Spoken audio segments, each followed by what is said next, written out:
So here, I'm going to go through and turn the pages of the book of Genesis and show that Jesus is there.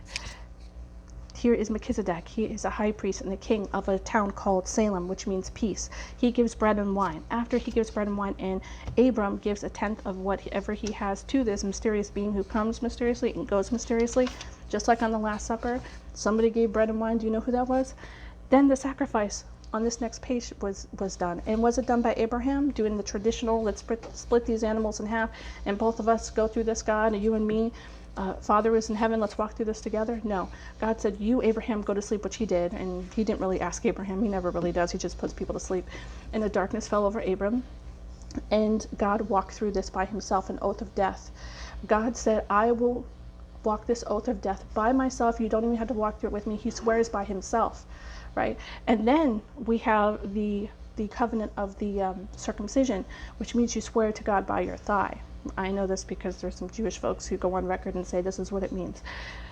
So, to swear by your thigh. In the book of Revelation, 19:16, it said that there is on the robe and on the thigh of the one who was riding this horse of victory, it is none other than the King of Kings. That's actually what's written on his thigh.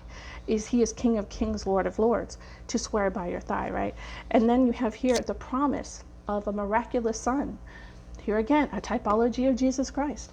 There is a promise that God gives Abram and his wife. You will have a son. And of course, there's doubt. Nobody believes it, but it does happen. And it's done to a barren woman, just like you should not have a virgin woman having a child. The son follows and obeys the father at his own will, just like Jesus did. He's walking up the same mountain that Abram and Isaac are walking up. And guess what? Abram was holding on to a bunch of wood, just like Jesus was. Also, at the top of the mountain, God once again reiterated, I'm walking through this valley alone. I'm keeping this oath myself. I will go through this for you. He's telling him this because he offers to sacrifice. He tells Abram, you're going to sacrifice your son. This is all symbolic of God sacrificing his only begotten son, who is Jesus Christ. And who is in a crown of thorns other than not only the ram in the bushes, but Jesus is in a crown of thorns. God made a way.